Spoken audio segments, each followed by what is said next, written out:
These are arguably the most durable boots in the entire world that you can actually wear, because this is the Indy series that we did with Nick's, starting with the Indy 1 with the lineman patch and the toe cap. With the Indy 2s, we did the double rose Anvil lineman patches we designed. The Indy 3s, probably the most popular and arguably the most rugged and most indestructible, with the double vamp, with the lace to toe and the lineman patch. Indy 4, my personal favorite, but everyone on Reddit did not like this because it didn't have vent holes in it, even though nobody wanted vent holes in it. This one's sick. And then Indy 5 prototypes that you can't see yet. Indy 3s launch on Thursday the 22nd, so get on the limited edition email list. Make sure you get a pair, early access, sizing guide, all that goes to the email list, so get signed up. Get yourself a pair of Indy 3s. One vintage boot. Oh, that went well. 2 vintage historical boots.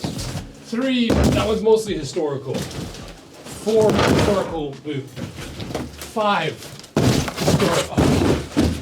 6, with Huckberry. So 3 stayed on the table. I hope that intro was cool. It for sure wasn't. But 5 new up-and-coming vintage military boots that's some of our most successful and most popular content that we've ever made. Because the cool thing with these series that we do is we're able to tell a story that's been told over and over and over, but through a new lens that is more true to the soldier's experience. Because we're literally critiquing what the soldiers wore in World War I, World War II, Vietnam, Korea, all these various conflicts that the US has been involved in, and we've covered a lot of them. And we've covered a lot of the US ones, but we haven't covered some of these other countries and some of what they've done, and it's fun. And there's a couple that are really unique, and you know, Rose Ammo 2's a video or a channel where it's fun to just kind of sit down and geek out and kind of talk about some of the details. Give you some preliminary information before we get the actual cut in half videos done. Because there's one of these boots that I'm like, I'm gonna steal that idea and I'm gonna make that a Rose Anvil product. And obviously, got some good Huckberry stuff in. So, I think instead of rambling for 5 minutes before we start, we could probably just start.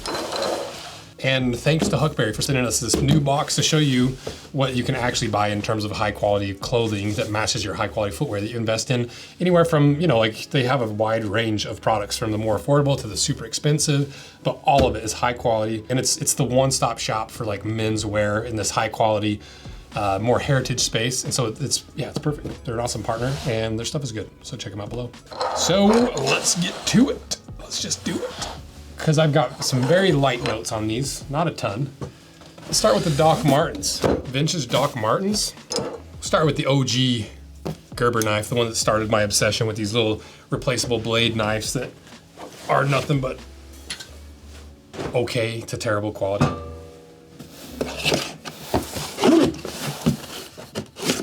I could have taped these up. What is it? Not Doc Martens.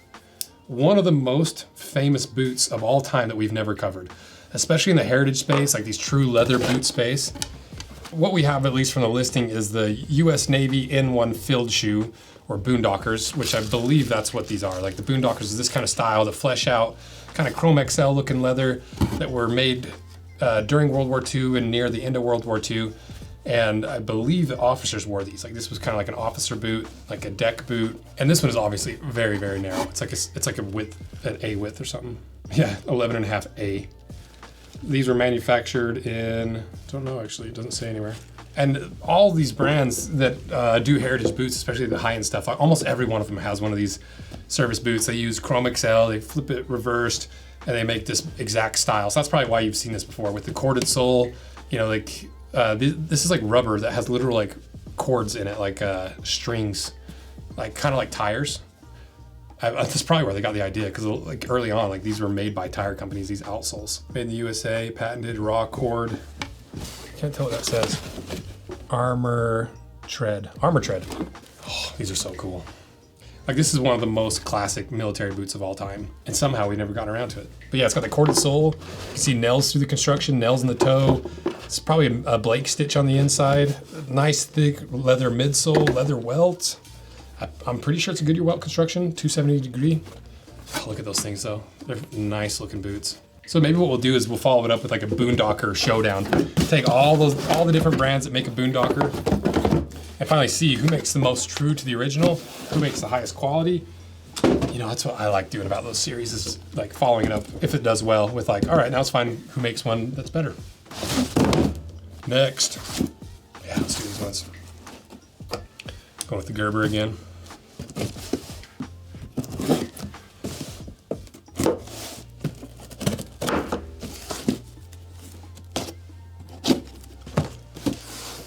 Russian of some kind. Cyrillic. I don't know anything about Russia. Cyrillic? Something Cyril? What kind of writing? So it must be from Kiev. This came from Ukraine. That's kind of wild because currently the war is still going on. That's crazy. What are these? Actually, these might not be the ones I thought. Let's find out. Oh, they are. Palladiums. Old school, made in France Palladiums. These aren't necessarily war Palladiums. They're just old Palladiums. So I was like, hey, it's close enough. Palladiums were designed for military boots.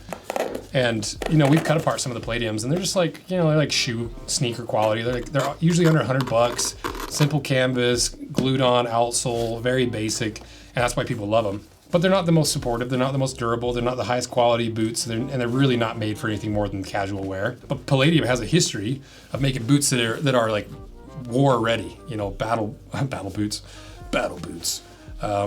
Boots for soldiers, you know, and they had to be strong, they had to be adhered well, they had to use high quality materials.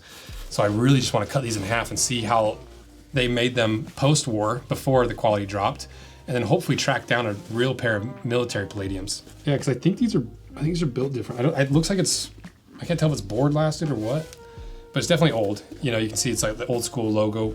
Maybe it's only 20, 30 years old, so it's not as old as some of these other boots, but still close enough.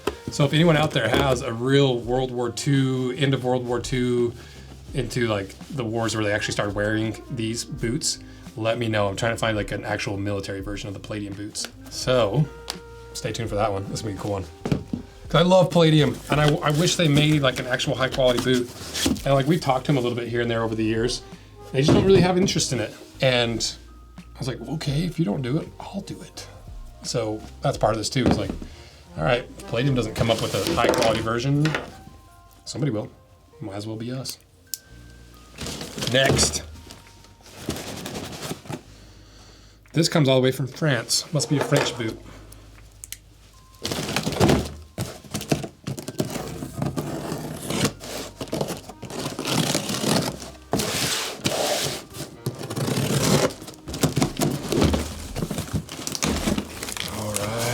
Look at that. Model 52 French boots. Yeah, French model 52 updated to the French Modele 40 from the Modele 45 that we cut apart. So that was that French boot that kind of failed the French military for a lot of years and some of the most important years of the wars. Nicknamed Rangers since they look so much like the tall American World War II boots that we also have cut apart. Used in the Algerian War and the first Indochina War. France lost both. We'll see if it's due to their footwear. And it only cost us $60 for a real pair. Wow. Look at these. Oh, look at this outsole. That is a cool pattern. It's kind of like the first version of the Panama sole. It's on the jungle boot. Still nailed. Still sewn through all the way. That's a big, gnarly looking outsole. It's cool. I like that outsole. They're heavy too. This leather is very stiff. Oh yeah, because it's fully lined. These need to be conditioned really before you start wearing them. It's a little fragile. Wow, look at that little detail. A seam line going up right in the middle of the toe. Why would you, I don't understand why you do that. It just cause more pressure. It looks cool though.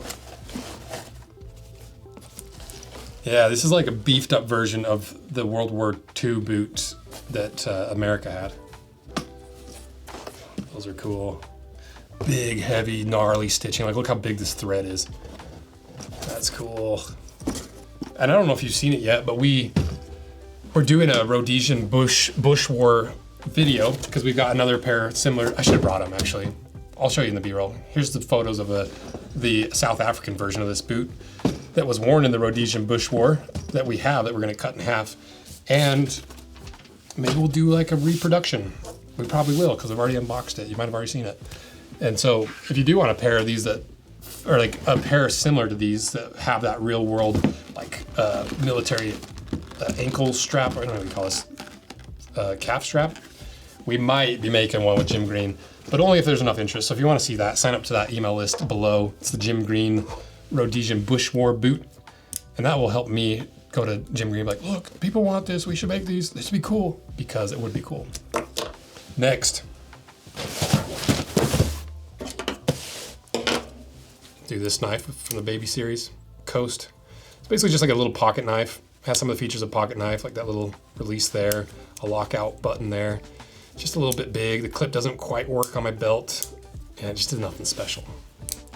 But it's cheap, and honestly, it's probably better than the Gerber. Not that that set a high bar, because Gerber still makes good stuff. I'm not talking trash on the whole brand of Gerber. Just this one specific, really affordable knife that's like 15 bucks. What is going on here? Whoa, look at those. Oh my gosh. Those look warm. That is like all felted wool. That's like at least a 1/4 inch of felted wool. Probably closer to like 3/8. Half an inch. Wow, this is so crazy looking. Look at these lines. It's very rare to see like such straight lines in a military boot, or like any boot really. Looks like a leather sole, leather heel stack. What is this boot? Let's see what Sam's got here. German Eastern Front pull-on boots. Oh wow, another German boot. We'll see how YouTube likes that. Certain words you can't say on YouTube, even if they are historical. Otherwise, they'll shut you down. The original German winter boot was made around 1943, used in the Eastern Front against the Soviet Union with winter operations. What a dark page in history. If you're a history buff, you probably know more than me, first of all. But that Eastern Front of the war was brutal. It's like, you know, obviously us Americans like, we came in, we saved the day. We're the best. We kicked ass. But the real fighting was kind of on the Eastern Front. At least like the most devastating fighting happened on the Eastern Front, as far as I understand. And it was just a brutal time. And it's something we'll cover in this, so I can actually have the time to do my research and not recite history incorrectly. But that is a wild looking boot. I bet they're so comfy. Let's see if there's shielding. Oh, it's all the way lined. Woo, that's gonna be a cool video. Wow, that leather is beautiful too. Look at that, how it's like wearing over time, or how it's worn over time. Before we get to the last boot, we should probably do the Huckberry. Next.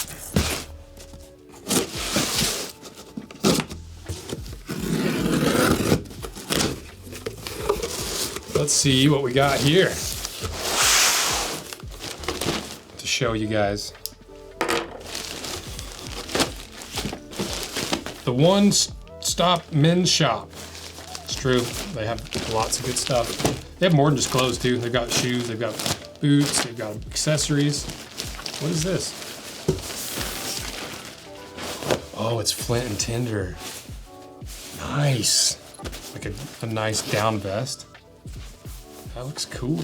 Should try it on real quick. XL. I love vests. Oh, I feel just like a heritage Back to the Future. What's his name? Dang, that's a good looking vest. Dang, dang. Yeah, that fits me perfectly actually. I was worried it was gonna be a little bit too big. You know, if I had like a bulkier hoodie under this, it would take up the space, but I think I could wear it just fine even without, like with a long sleeve shirt. Nice. More subdued, more muted hunter orange kind of color. Let's see what we have for details on this. Let's see how much this is.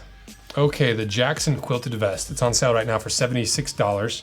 This is the burnt orange. I'm wearing an XL, 6'4", roughly 6'4" wingspan. Skinny. Ooh, the green looks good too. Look at that with the, looks really good with a little off-white. Nice. It's warm, I'm already getting hot. Let's see, double water resistant DWR shell finished, but you can see some bar tacks in here. You see that little extra bit of binding seam right there. You know, it's clearly, and flint and tinder makes high quality stuff. Okay, what's this? The Wellen Well Knit Collection is your ultimate off-day gear, designed for recovery, lounging, and light activity. Actually, I'm wearing the perfect jacket for this because I love this jacket for that exact reason. It's just like a nice lightweight jacket. It's still like warm enough, but not overly hot. You've seen me wear this 1,000 times, I guarantee, because I always wear it. And it'd just be like a really nice light hoodie base layer that's gonna give you some warmth. Like a travel jacket, a travel hoodie, you know? For how thin it is, it has like a heft. Perfect. Perfect. Okay, here it is. The Wellen Well Knit Pullover Hoodie. $92 on sale, originally $108. The Well Knit Hoodie is designed for maximal comfort, mobility. It's a go-to layer for weekends, adventures, travel days, and yeah, exactly, travel hoodie. And between sweat sessions, incredibly soft, stretchy, well-knit fabric. I want to know how much. 4-way stretch, anti-odor, quick drying technology, roomy kangaroo pockets to keep your hands warm. I think it's just like your hoodie pocket, isn't it? So it's 78% polyester, 22% spandex. Why is it so heavy? Okay, nice. Okay, next.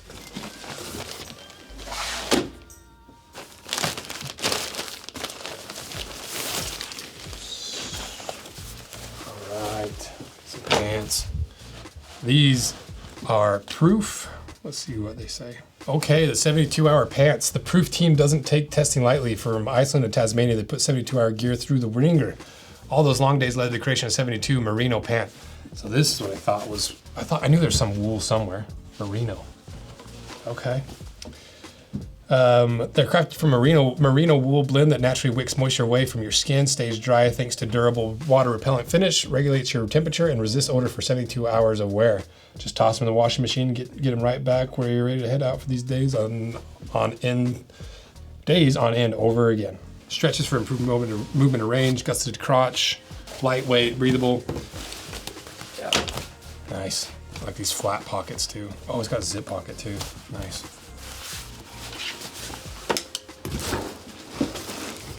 Okay, let's see what this is. Shorts versions, same thing, but in a short version. Stretchy, comfortable, high quality. Wellen shorts are $78. I think these are the 7-inch. I like these. To have a little zip pocket at the gym is so nice. So you like have my key in there or something that I don't have to worry about losing it at the gym. That's a cool pattern. What is this? I don't remember ordering this. Oh, these are shorts. Summer shorts. It's like swim shorts. Swim trunks, 7-inch swim trunks, yeah. I like that pattern. Kind of like the wave art kind of style. $78. I thought I wanted these ones. That's the color I really wanted. Green's fine too. I like the pattern, that's all that matters.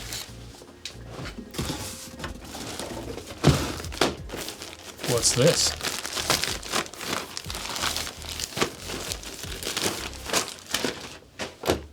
Another pair of workout shorts. I think I got a couple different sizes just to figure out how the sizing works for me. I'm for sure gonna be staying in these the first time I have a Gatorade. It'll spill it all over me. I just have a hard time keeping light clothes light. Nice. Hey, final thing. More swim trunks. These. This is what I'll wear. I like these ones the most out of the swim trunks. Out of the 2 swim trunks. Nice. What is this color? Kettlebell yellow. Yeah, those are nice. Okay, so all that's available on Huckberry. Just give you guys some ideas for up and coming spring and summer. You know, I guess swim trunks, some lighter weight clothes, some recovery stuff, some exercise stuff. Because if you're like me, I end up like going to Walmart and Target and trying to buy some exercise clothes, and they look terrible. They start pilling up really fast, and you get to a point in your life where you're like, do I have to keep buying from Walmart? Can I actually buy some higher quality stuff? You know, and then you're paying the price point, $78 for a pair of swim trunks. But let's see what they say. Introducing a new category of swim trunks, performance swim trunks. This is 2 shorts in one. We took our favorite swim shorts and go-to active shorts and combined them to create the perfect short for all-day adventures in and out of the water. Let's see what the inside of these look like. Oh, there you go. It's got your built-in shorts. which is nice to have, especially if it's not that open knit, where I'm like, why even put those in there? Like, you're not doing anyone any favors with that. Okay, nice. Yeah, I like this color a lot. So lots of new, like, lighter active wear. So check all that stuff out below. I love Huckberry. They make tons of good stuff. They curate the best stuff, and they're cool. So there's that. Now to the final box. The final one. I don't remember even what this one is, to be honest.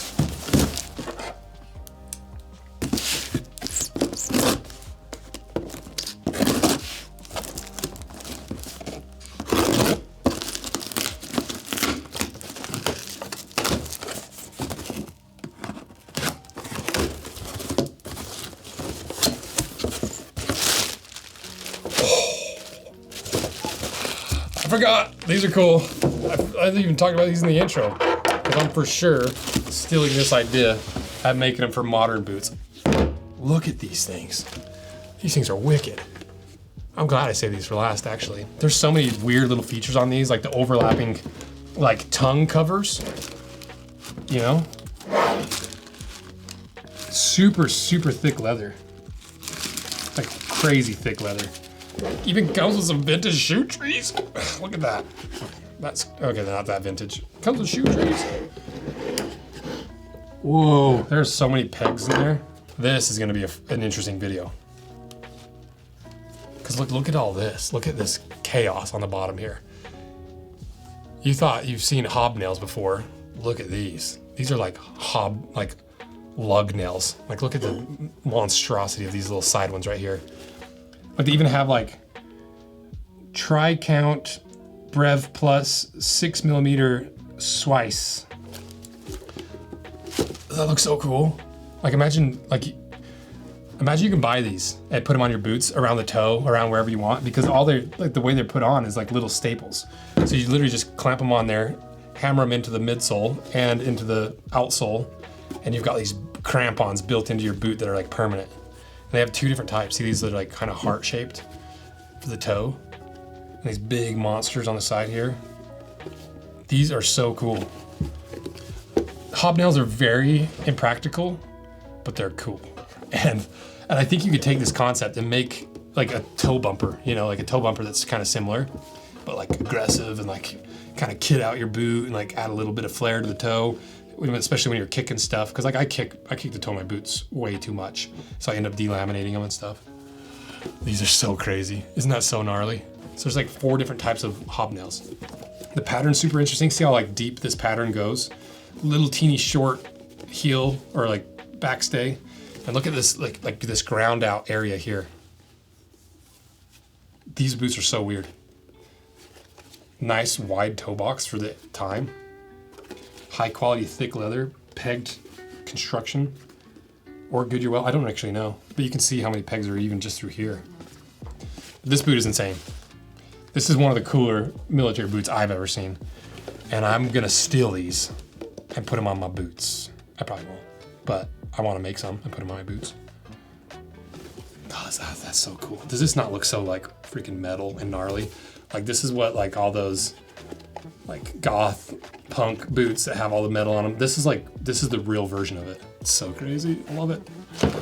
So we got lots of good content coming up. We got, oh, I didn't even tell you what these are. Got too distracted. These are the Swiss Mountain hobnail boots for paratroopers, the climber model from World War II. This model was used not only for mountain paratroopers, various armies of the world, but also for climbers from different countries. Climbers from different countries. Sam said these are the most expensive of the bunch that we bought. Rightfully so, these things are gnarly. So, lots of good historical boot videos coming up, and thank you guys for supporting those and watching those, because it's cool to be able to make those videos perform at the scale that I think they deserve to be, because like we put a lot of energy and time into the research, the history, the storytelling, and sometimes these videos get 10 million views, sometimes they get like 100,000 views. And I'm like, oh, those 100,000 ones, like these are so cool. Like all those like World War II guys are gonna love this. And just sometimes they just don't pop off. So any support you guys can give for that is much appreciated, because out of anything we're doing, obviously we're trying to help people with their foot health and buying decisions and teaching them how to buy better footwear for their personal health and their all that stuff. But also we're like telling the cool stories of our history collectively as a species, like the human species, you know. And it's like, how does a Halo boot outperform a real military boot? You know, it's like, drives me nuts sometimes. But yeah, thank you guys for your support of these videos. It's cool that these actually work and that they're worth our time. So thanks for your support, and check out all Huckberry stuff. We've done a few unboxings with them. We've cut apart some of their white label stuff. They got the new activewear for now it's starting to warm up, the 72-hour pants. So check all those out below. And thank you guys. See ya.